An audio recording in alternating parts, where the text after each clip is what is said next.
Welcome back to Out of the Rough. I'm with Greg Amsler. Greg Amsler is a proprietor with Salt Creek Grill, one of the best grills in town. Well, thank you. And SOS Entertainment, Ed Masterson. I want to talk this segment about promoting your business, but doing it in a way where you're giving back.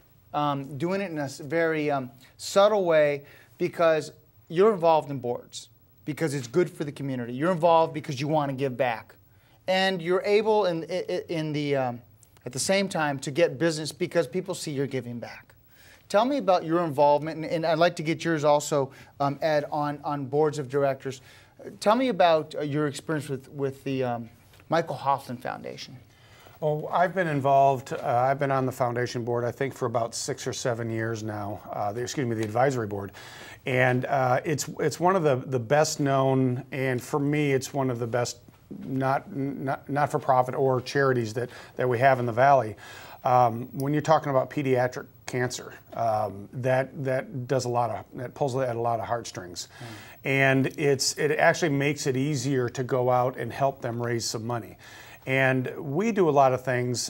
For example, we have a menu item that whenever you order it, we donate $1 to charity. Right now, the charity is the Boys and Girls Club. And at the end of the year, we write a check for how many ever stuffed halibuts that people bought throughout the year, and we write them a check. We have found out, as you were speaking earlier, people come and they appreciate that. And they've told me, we support you because you support our charity or our valley or our city. And they truly do. They enjoy having us being a part of it. Yeah, and I don't think you did that to get business back, but as a result of your giving, people gravitate toward your organization. Exactly. It's a great benefit. Yeah. Ed, you were involved with the Chamber of Commerce as the chair, and also the interim director to help them out during some challenging times. What did you get most out of it? And back then, you were a proprietor for a different company. No, actually, I've always been kind of the flunky, but thanks for making me. No, I think, Fred, your point's really well taken. I think, and like Greg said a moment ago, the nonprofit community in Santa Clarita, there's a real fabric to our community, I think, that kind of holds us together. And I think, if I'm not wrong, we were voted recently, Santa Clarita, I think, was voted recently the most generous community in America in terms of giving to nonprofit organizations. My point is this, is that being involved with these nonprofit organizations, you get to know so many great people in the community that are doing the same thing, that are being involved with stuff. So you not only get to know the people that are being served by that organization, but you get to know the people that are on the boards of directors and the other folks in town that are giving of their time and their finances and resources that they have, time, talents, treasures. And to me, what I love most about being involved with that is feeling connected to the place where I live. I really like being connected and seeing you guys when I see you at church and I see you places where I go. If I'm not in the restaurant, I see you somewhere else. It's great to know the people in your own community and know that those people are like-minded in terms of wanting to, as you say, give back. And not to brag on our company's been in business for 5 or 6 years, and Derek Sage, the guy that owns it, he's 28 years old, but like an amazing entrepreneur. And over the last 5 or 6 years, I mean, in terms of discounting services to nonprofit organizations, he's discounted or given away or just provided for free close to $500,000 in service to these organizations for the type of thing that we do. And I suspect that yours is even beyond that, Greg, for the 12 years that you've been in business, way, way, way more than that. So, I mean, I think, Fred, to your point is, it's a generous community. People like being involved. They like giving back. And a nice side benefit, even though none of us are doing it for that reason, is you do end up getting more business because people get to know you better, and I think they respect the contribution that you're making. Yeah, yeah. How did you get involved, Greg, in the hospital foundation? Because the hospital, you had to make a lot of changes, a lot of tough decisions there that affected our city. A lot of them very positive, and some of them a little bit controversial because you're building a bigger location there. Tell us about the foundation board and their involvement in the community and what they're trying to get accomplished. Well, when we first opened in 1999, one of our good friends, Don Fleming, asked me, he said, you belong on the hospital board. It's the only hospital in the Valley. We're expanding. There's a master plan for expansion, and this is something that would be not only good for you as a person, but you can help out the hospital and help out the community. I've been on the board and on the executive board, and I'm a past chair, and I love being there. Yeah, there's been some controversies, and but to get back to what Ed was saying, the community as a whole.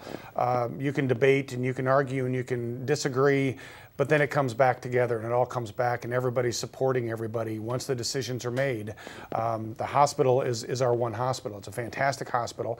I guess unfortunately I had a personal way of visiting it. My mother came into town and fell ill and we had to spend some time at the hospital and I got to see it firsthand, and the people there are fantastic and they live here. They're involved in the community.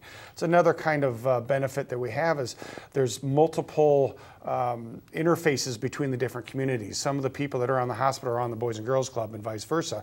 And you get people that are helping other aspects of the nonprofits by giving them ideas that they've tried on different boards. I love the fact that you're involved in the hospital foundation. When we moved back out here, I grew up out here and we moved away for college and came back. The hospital got a bad rap on their for having a child, and we had I think our last child there, and it was a great experience. And I think that it had an opportunity to grow up, to become I would say argued to be a world-class hospital. And I think it's because those that are working at the hospital are in the community, and those that are on the foundation and raising money are in the community. And we're visiting that place, and we're seeing our grandparents in there. We're going in for procedures there. We're having our children born there, and it makes it a better place.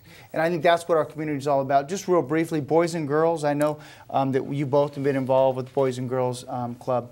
A thing or two about the Boys and Girls Club. Well, as I said before, we have the menu item that we donate $1 every time people come in. So come on in and order the stuffed filet, or excuse me, the stuffed halibut. So if I have a charity, can I pick my favorite? Sure, absolutely. We're open for all the ideas. But yeah, I've been on the Boys and Girls Club board for 10 years, and the auction every year, we had a very successful auction just a couple, 3 weeks ago.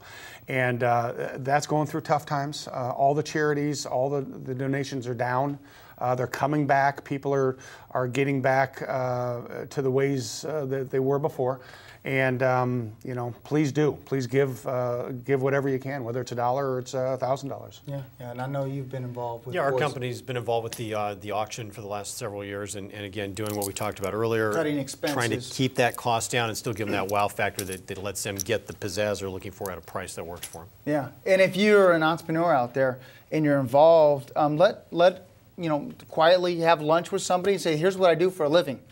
I'm not just a volunteer for the board, but here's what I do. Whether it's Don Fleming who sells cars, yourself that owns a restaurant, myself mortgages. A lot of people don't know that. I do mortgages. Certainly it's important that we do that. And thank you for coming in. Thanks for all you do for the community. Thanks, Fred. Both of you are, as far as I'm concerned,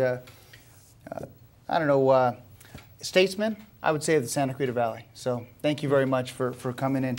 I hope you enjoyed this edition of Out of the Rough. If you'd like to watch this show or additional shows, go to scvtv.com or fredarnold.com. If you'd like to send a message to me or have a special guest come on our show, email me, fred@fredarnold.com. I hope you enjoyed this show, and I hope this information helps get you out of the rough.